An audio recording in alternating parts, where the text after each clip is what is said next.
ci ay bés bi ñu génn nii mënees na jàpp ne lu bare bare jot na fee xew. mais rawatina li nga xam ne nii dafa duppee ci wàllum politique ak lépp loo xam ne du ko ëmb la ñu gis le premier ministre wala le président de Pastef déplacé wu Guinguinéo Abass Fall desoon fii ci biir Ndakaaru nan nga jàngatee lu jëm ci wàllum gymnastique politique boobu ak stratégie boobu mel ni bu ngeen mettre en place la surtout le déplacement de Ousmane Sonko ak Guinguinéo.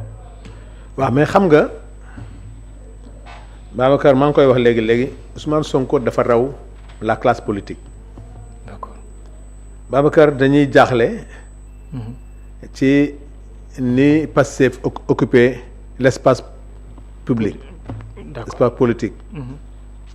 mais dafa am loo xam ne dañ ko réeroo le président Ousmane Sonko dafa lancé benn mobilisation de 1 million. de cartes. de militants actifs waaw.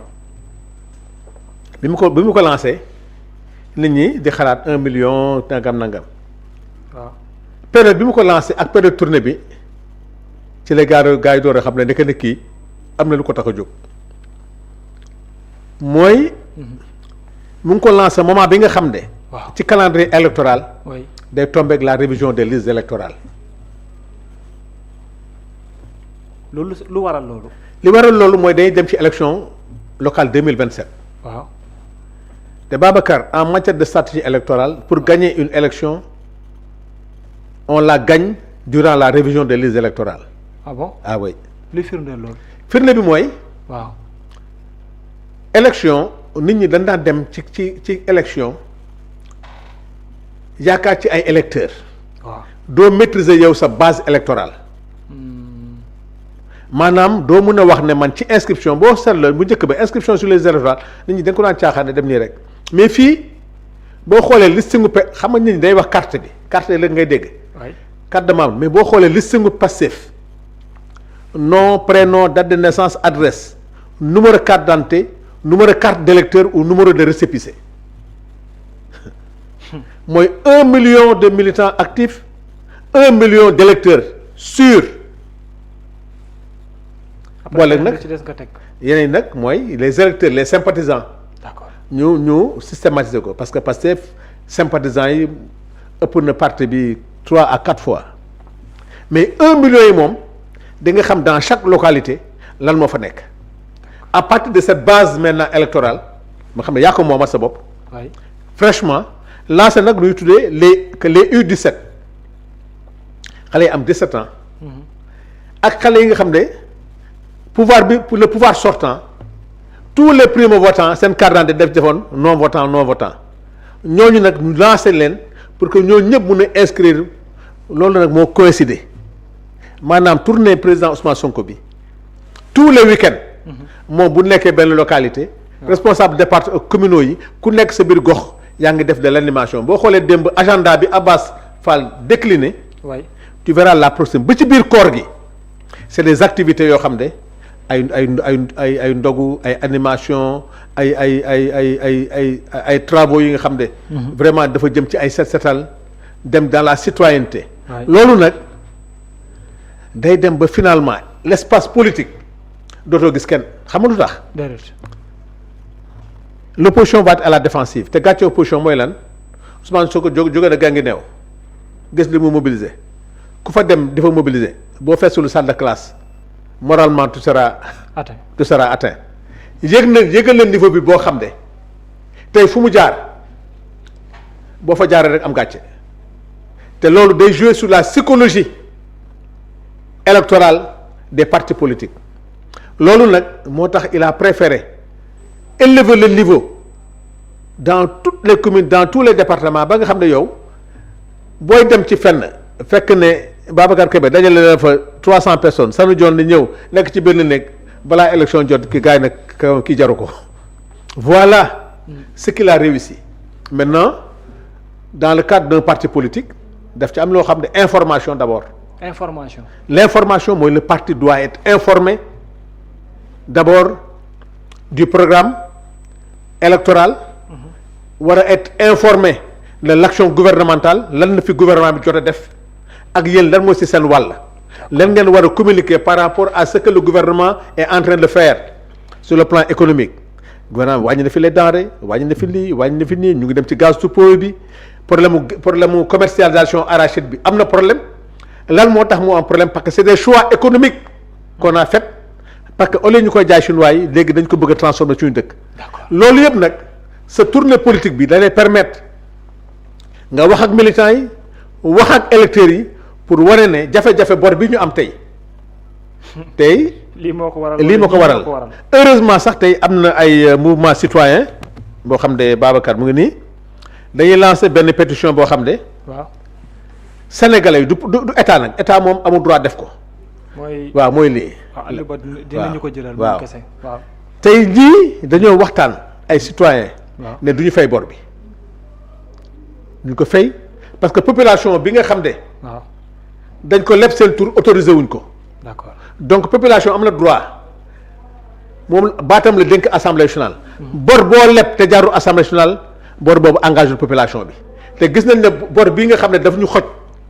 assemblée autorisé wu ko te xamuñu phase bi dugg moo tax population bi mobilisé wu def pétition ne du ñu fay bor bi den def pétition bi. des millions de sénégalais envoyé ko FMI envoyé ko banque mondiale ne ko bor bii nga xam ne dañ ko nëbb kenn leb ko suñ tur kon boobu mënuñu ko fay. loolu nag jotawul ak état dara état moom continuité la. na def liggéeyam. population sénégalaise def seen liggéey moo tax ñu ngi nuyu Ousmane. Aliou Ba jëlal ma waaw Ousmane ñi ngi fay. bi nga xam ne moo ko jiite. ak ñoom Moustapha ñoom ñëpp nekk ay citoyens sénégalais nekk bitim réew ak nekk biir Sénégal mobilisé wu. ci li nga xam ne loolu nag. bokk na ci li nga xam ne ñu ngi koy dox di ko wax. mais li nga xam ne président Ousmane Sonko mu ngi koy def. Abbas Fall lancé ko démb ci CICES. wax dëgg yàlla. mooy wane ne Babacar da ngay dégg notion parti unique nag du sur le plan constitutionnel. maanaam benn parti doon du xeej Sénégal. benn parti ngay gis. mais lu waral loolu Ousmane Sonko gën gi new Abbas Fall Dakar lan moo waral ñu def cette xam nga multitude de rendez-vous. parce que même parti politique. waaw xam nga lu tax temps bi dafa gàtt. waaw décembre war nañu motal minimum 1 million bi. waaw te Ousmane Sonko département yi lay def Ousmane Sonko ne peut pas faire toutes les communes 500 et quelques communes mënu ko def. donc da koy def lancer ko les week-ends. ak yenn jours yi def département yi tous les départements du Sénégal. Abbas Fall nag am benn enjeu parce que nag ci 1 million bi nag danaa jox benn boo xam ne dafa am léegi rek ñu ciy waxtaan. ak suma jigéen Farma Mbodj. parce que waa département Touba dañ ne ñoom ci 1 million ñoo ci bëgg a raw. Dakar nag dañ di ko bàyyi ñoom. Dakar nag xam nga Dakar aussi ñun bu ñu sañoon ñooy nekk premier waa Kër Massar na ñoom aussi wax dëgg yàlla. donc mu am dualité boo xam ne légitime nag boo xam ne wax dëgg yàlla ci liggéey bi. Abbas Fall ne moom dina def tout. pour que si 1 million yi bu mënee joxe le tiers mu joxe ko. ah bon waaw moo tax nag wax bu Dakar moo tax mu def calendrier boo xam ne. kër par kër. boo xam ne sa Abbas Cheikh Thioro Mbacké ak ñoom Farma Mbodj la Bilal. mais c'est une compétition boo xam ne Babacar Ousmane Sonko 1 million la wax mais gëm naa ne leen egg 2 millions gis naa Demba Fall moom aussi lancé na ko biscuiterie. d'accord tu as vu donc lii daal. amatul arrêt mooy wane ne opposition dégg naa nag am nañu solution.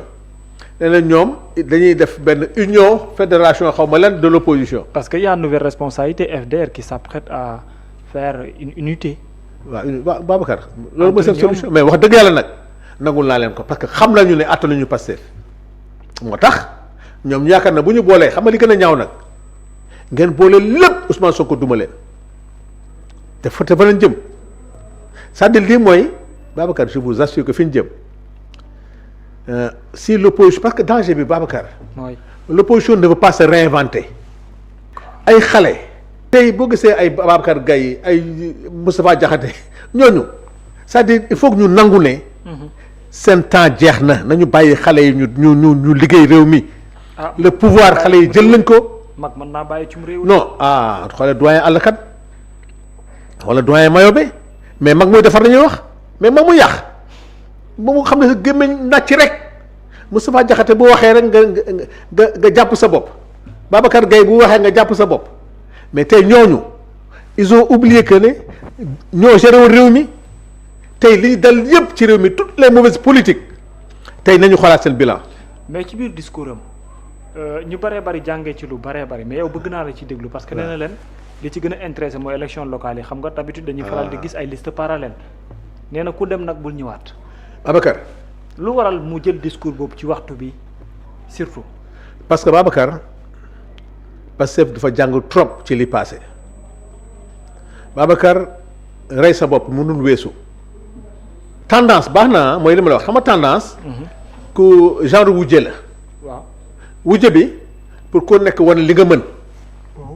Babacar uti 100 personnes sanu dem uti 80 personnes. waaw bu ko rogee démocratiquement ñu xam ne Babacar kat moo ëpp nit ñu d'accord Babacar jiitul sanu topp ci mais nag bu ñu ko bëgg a def clan mooy Babacar la d'accord moom damay dem defi liste mooy yaa ngi affaiblir parti bi. ku nekk teg sa liste teg sa liste te loolu day affaiblir Pastef 2022. loolu mu jël mesure léegi te Ousmane Sonko lu ma la wax jàppal te loolu dama ko ci encourager di ci encourager El Malick di ci encourager Ayib Daffé di encourager la direction du parti képp ku fi def liste parallèle mooy bokkatoo Pastef mooy li mu wax te bu ko waxee na ko nit ñi gëm loolu nag day affaiblir parti loolu mooy te président El Malick wax na ko nee na ci biir waxam. Abbas wax na ko volonté yi bari na.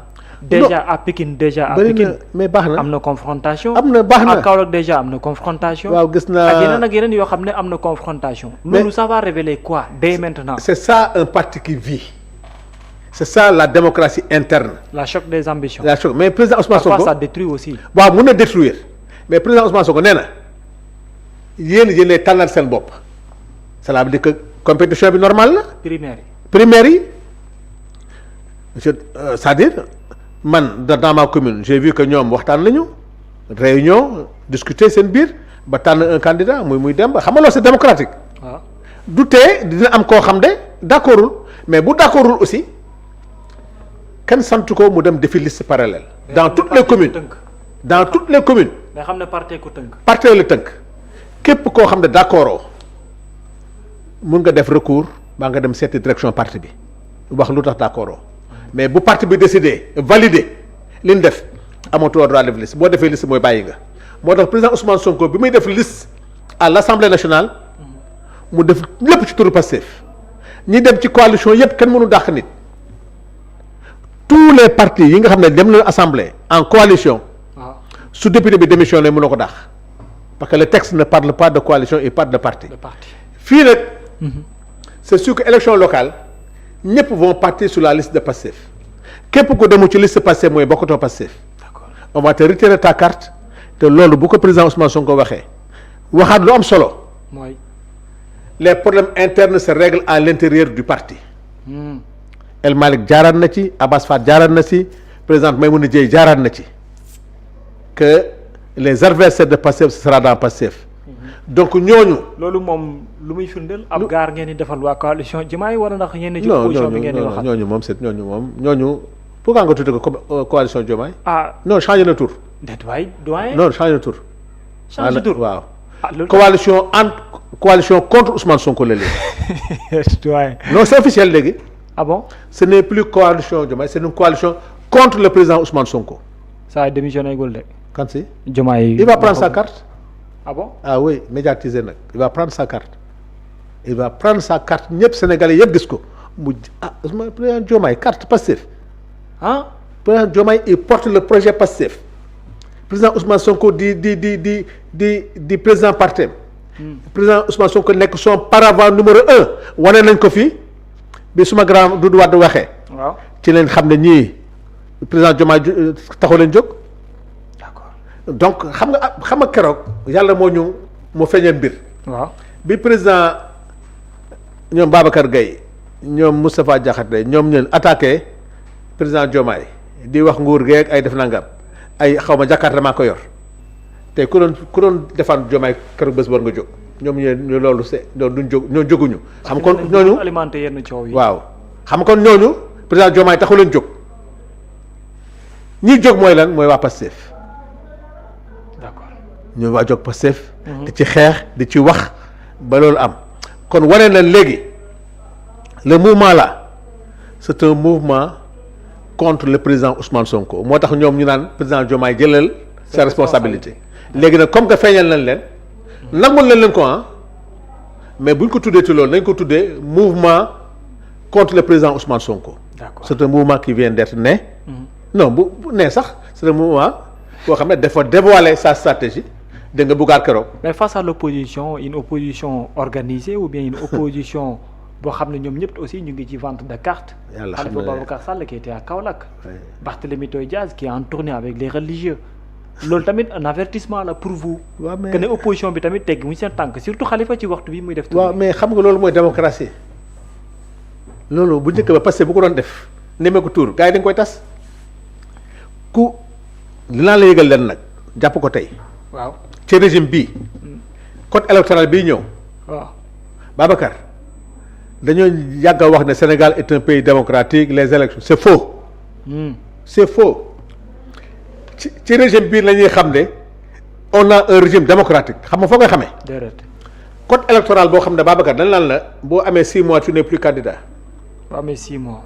code électoral boo xam ne képp kuy adversaire doo dem candidat Khalifa Sall Karim Wade Ousmane Sonko d'accord sa code électoral dinañ ko defar ba nga xam ne képp ku xam nga yaa nee nga ma Khalifa dem na Barthélémy dem na nu mu tudd Pape Djibril Fall nga ñëpp képp ku bëgg a nekk candidat Sénégal waaw di nga nekk candidat képp ku bëgg a nekk électeur di nga nekk électeur loolu mooy démocratie te nag den dem ci élection bal du tàkk kenn du dee lacrymogène du jóg loolu mooy démocratie mais toutes nos élections ont été émaillées de morts d'emprisonnement Macky Sall waay mooy nguur bi gën a violent ci àddina 82 morts plus de 2000 prisonniers li fi yàq ci matériel tëj ay nit kii di Karim Wade nga xam ne yow Ablaye Wade loo am moo la ko jox nga jàpp ko tëj ko exilé ko nangu këram kii di Khalifa Sall nga jàpp ko tëj ko kii di Ousmane Sonko nga jàpp ko tëj ko boole ko am ay mambay ñaa ñu naan dañuy nangu ay këramam foog mos a dégg ñu naan ay diffamation 200 millions ba ne nangu kër jàmbur loolu dama ne ak li nga xam ne mooy grave mooy mooy lii may mun a jee wax démb non Yacine Fall crime économique bi nga xam ne moo gën a grave dans l'histoire quand même des finances au niveau du monde Macky Sall commettre ko avec la dette cachée tey crime de sang yi am dégâts matériels yëpp Macky Sall war a rendre compte au Sénégalais defe naa ne loolu rek doy na à ce que ñu régler li ñuy régler ñooñu nag. waaw tey parti ba tas na APR tas na. Addis Abeba bi nga xam ne le premier ministre dañ ko faa war a yebal.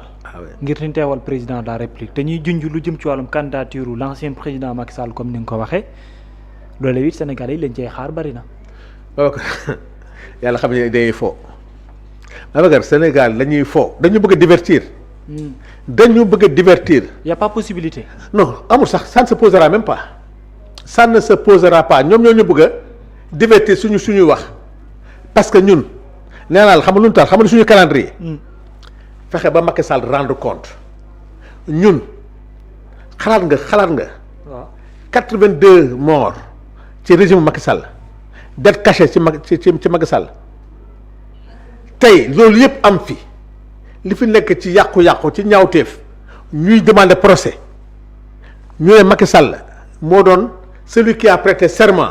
Macky Sall mosul jaale Macky Sall mosul arrêté lii mosul def commission d'enquête pour les gens qui sont morts. ngay xalaat naan kooku ay poste sur le plan international. je pense que Seydi Gassama li mu ci wax keneen wax ko ci. waaw président Ousmane Sonko yabu ñu Sénégal yab boo xam ne. den dem sax di wax loolu ñun fi ñu soxlaa Macky Sall. mooy la réduction des comptes ñaawteef yi am Sénégal. jëm ci crise économique bu ñëpp d'accord ñuy weranteeg ñun ndax redressement bi ni ñu koy defee ak du def parce que ñoom waxatuñu parce que la dette qui était cachée a été retrouvée. waaw léegi dette retrouvée la ñuy wax. d'accord dette retrouvée woon na Babacar. fay bi moo jafe ci ñun. fay bi mënuñu ko fay parce que ñun lebuñu ko Babacar da nga fàtte ne. mais dañ leen ciy déglu ba sonn vous qui êtes à l'Assemblée nationale. waaw dañ leen bàyyi gars yi xëbal nañ fi tuuti. wax fi ay waxu mise en accusation par ci par là. non procédure bi à la suite waaw aussi, non voilà, c'est-à-dire ni ko suñu brave camarade Guy Marius Sagna présenté dafa amoon quelques anomalies mais yàlla xam ne liggéey nañ ci liggéey boo xam ne cette fois-ci bu génnee defe naa ne du toog une semaine te woowuñu ko te nag mais yow nag nga bëgg a nekk candidat da doo ñëw sa réew. non c'est au niveau international. waaw mais Babacar. doyen c'est au niveau international. Lions yi bi ñu dem jël coupe d'Afrique fii la ñu déparé ñu jox leen drapeau bi ñu dem.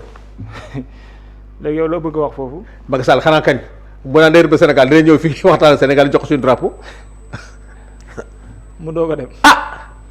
Babacar ngay représenté Sénégal doo ñëw Sénégal ñu jox la drapeau na ñëw Macky Sall du teg tàngam Sénégal moom loolu gëm naa du ko def te nag loolu lañ ko yéene dëkkam la il a eu tous les honneurs au Sénégal Macky Sall ne doit pas avoir de problème pour venir au Sénégal. d'accord jërëjëf. te li ñu soxla ci moom. mooy déglu ko. Babacar koo dégluwul mën na ko tuumaal ñun dañoo xam sa part de responsabilité. sur ce qui s'est passé. ci crime yi am sur le plan économique. waaw crime de sang yi crime yi nga xam ne sur le plan matériel et tout. waaw lañ ko bëgg a déglu pour xam. mu am ay leeral. ay leeral. doomam ci la bokk. ci yan condition la demee Maroc. comment ça loolu yëpp dañ ko ci bëgg a déglu. d'accord bu dee moo def mu layoog Sénégalais bu dee nag deful. waaw boo ko ñu door a xam nag lu ñuy defanteeg moom mais ñun suñu agenda dëgg. xalaatuñu loolu sax kenn yabuñu yab boo xam ne su président Ousmane Sonko demee président Diomaye li tax mu yabal ko xam na ko. d'accord président Diomaye wax na li mu war a wax mais nag ñoom ñooy activer rek seen média.